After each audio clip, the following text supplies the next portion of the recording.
दिल्ली दिल्ली दिल्ली लंबे समय से सबकी जुबान पर बस यही नाम था। यूपी हो या पंजाब या फिर हरियाणा, सब दिल्ली इलेक्शन के लपेटे में थे। पूर्वांचल की जनता यमुना के पानी में, हरियाणा यूपी से जहर, बिहार के जहां सब अरविंद केजरीवाल के लिए अहम मुद्दों में से एक थे। पर बीते 2 बार की तरह इस बार केजरीवाल को दिल्ली की जनता ने सीरियस नहीं लिया। केजरीवाल का जादू इस बार फीका पड़ गया और बाजी मार लिया भारतीय जनता पार्टी ने। आम आदमी पार्टी के बड़े बड़े दिग्गज अपनी सीट बचाने में नाकामयाब रहे। खुद केजरीवाल बीजेपी प्रत्याशी प्रवेश वर्मा से 4000 से ज्यादा वोटों से हार गए। केजरीवाल की हार के बाद बीजेपी समर्थक सोशल मीडिया पर बस एक वीडियो पोस्ट कर चुटकी ले रहे हैं।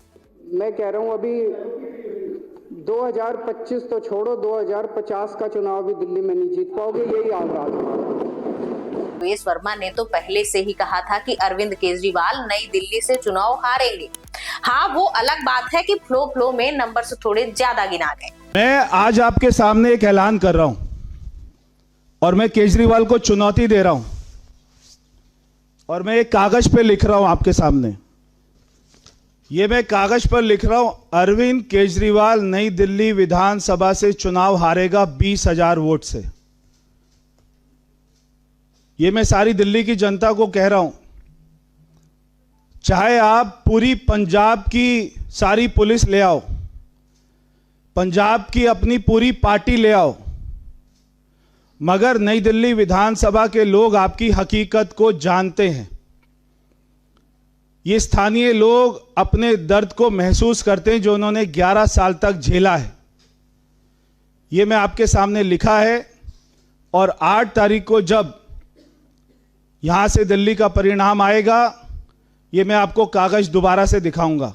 दिल्ली में आम आदमी पार्टी और केजरीवाल के उदय में अहम भूमिका निभाने वाले सोशल एक्टिविस्ट अन्ना हजारे को भी इस हार का अनुमान पहले से लग चुका था। उन्होंने केजरीवाल के आचार विचार पर चुनाव से पहले ही सवाल खड़े किए थे। उनका कहना था कि केजरीवाल शराब से आने वाले पैसे के मोह में पड़े हुए थे और चुनाव बीतने के बाद भी अन्ना का यही कहना है कि शराब के पैसे ने ही केजरीवाल की इमेज को खराब किया है।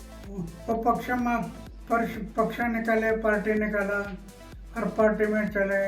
ये नया पार्टी था, लोगों ने विश्वास किया।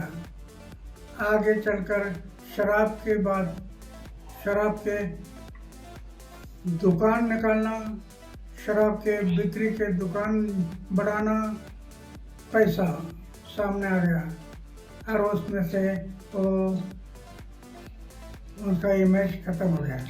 केजरीवाल से हटकर शिक्षक से नेता बने अवध ओझा पर आते हैं। उनके लिए तो सोशल मीडिया पर मीम्स की बाढ़ आ गई है। यूजर्स उनके फोटोज के साथ लिख रहे हैं, का हो मंगरू अब का करूं। एक यूजर ने तो चुटकी लेते हुए लिखा, इलेक्शन तो दुनिया जीतती है, आप हार के दिखाओ तो जाने। खैर, अवध ओझा ने अपनी हार पर सफाई देते हुए क्या कहा वो भी देख लीजिए। जीत कुछ नहीं होती है, मैं लोगों से मिल नहीं पाया, जनता ने सम्मान दिया। 2nd पोजीशन है मेरी।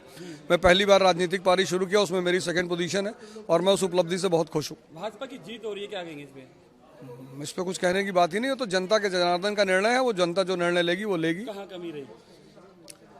कमी की बात नहीं होती, शायद जनता को ऐसा लगता है कि फेरबदल होना चाहिए, एक लंबे समय के बाद दूसरी पार्टी को भी मौका मिलना चाहिए, ऐसा कुछ रहा होगा। 5 साल लग के फिर दोबारा काम करेंगे? एकदम करेंगे, पटपटगंज जा रहे हैं, अभी पहले अपने सताओं से मिलेंगे और फिर कल से अपनी रणनीति बनाएंगे और फिर मैदान में उतरेंगे। अवध ओझा का कहना है कि वो दूसरे नंबर पर आने से खुश हैं। आफ्टर ऑल ये उनका पहला ही इलेक्शन तो था।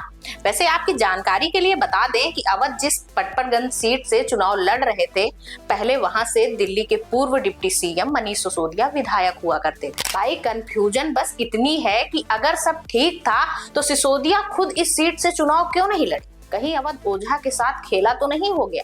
क्या आम आदमी पार्टी पहले ही पटपटगंज से हार को भांप चुकी थी? आपको क्या लगता है, एक बार कमेंट कर बताइएगा। जंगपुरा सीट से हारने के बाद मनीष सिसोदिया मीडिया से पहले बचते नजर आए, लेकिन बाद में उन्होंने जीते हुए कैंडिडेट को बधाई देते हुए कहा कि हम इस हार का आंकलन करेंगे। जंगपुरा विधानसभा का चुनाव हम सब कार्यकर्ताओं ने मिलकर बहुत मेहनत से लड़ा। जंगपुरा विधानसभा के लोगों ने भी बहुत प्यार, मोहब्बत, सम्मान दिया, लेकिन 600 वोट से लगभग 600 वोट से उसमें हम पीछे रह गए। तो मैं जो कैंडिडेट जीते हैं उनको बधाई देता हूं और उम्मीद करता हूं कि जंगपुरा की समस्याओं को वो हल करेंगे।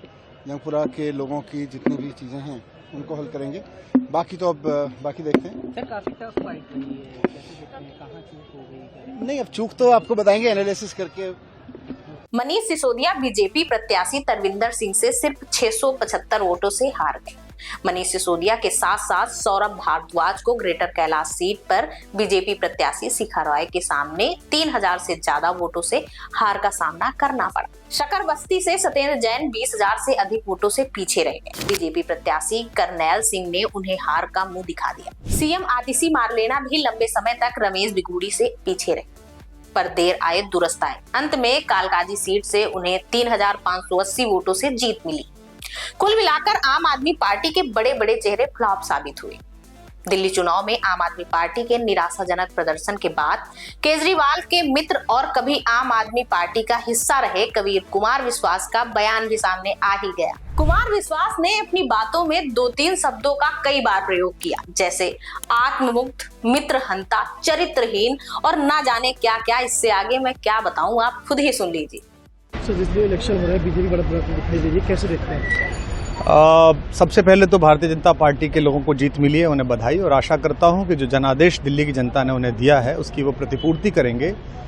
और वे सब आम आदमी पार्टी के लाखों करोड़ों कार्यकर्ता जो अन्ना आंदोलन से आए, जिनके बहुत ही निश्चल, निष्पाप और बड़े भारत की राजनीति को बदलने के सपने की हत्या एक निर्लज्ज, नीच, मित्रहंता, आत्ममुग्ध और चरित्रहीन व्यक्ति ने की, उसके प्रति तो क्या संवेदना। दिल्ली को उससे मुक्ति मिली। और मैं ये जानता हूं कि अब जो आम आदमी पार्टी में लोग बच गए थे सत्ता के लोभ में, लालच में, पदों के लिए, उस पैसे के चक्कर में, वे सब भी अब वापस जाएंगे, लौटेंगे, कुछ अपने व्यवसायों में लौटेंगे, कुछ पार्टियों में चले जाएंगे।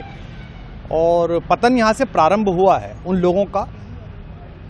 मेरे लिए कोई प्रसन्नता का और दुख का विषय नहीं है, मैं बीच में खड़ा हूँ। प्रसन्नता इस बात की है कि करोड़ों लोगों ने आशा लगाई थी, करोड़ों लोगों ने, लोग अपनी नौकरियां छोड़ के आए थे, व्यवसाय छोड़ के आए थे, दुश्मनियां ली थी लोगों ने। उन सब की हत्या एक आत्ममुग्ध आदमी ने, एक चरित्रहीन आदमी ने अपनी निजी महत्वाकांक्षाओं की पूर्ति के लिए की। उसको दंड मिला, ईश्वरीय विधान से दंड मिला। अब वो ये सब बोल किसके लिए रहे हैं, मेरी समझ में तो नहीं आया। झूठ बोल रहा है। अरे सच में नहीं समझ आया। चलो आपको आया तो मुझे भी बता दीजिएगा। बाकी दिल्ली चुनाव पर आपकी क्या राय है हमें कमेंट कर जरूर बताइएगा। अभी के लिए अलविदा, मिलते हैं नेक्स्ट वीडियो में।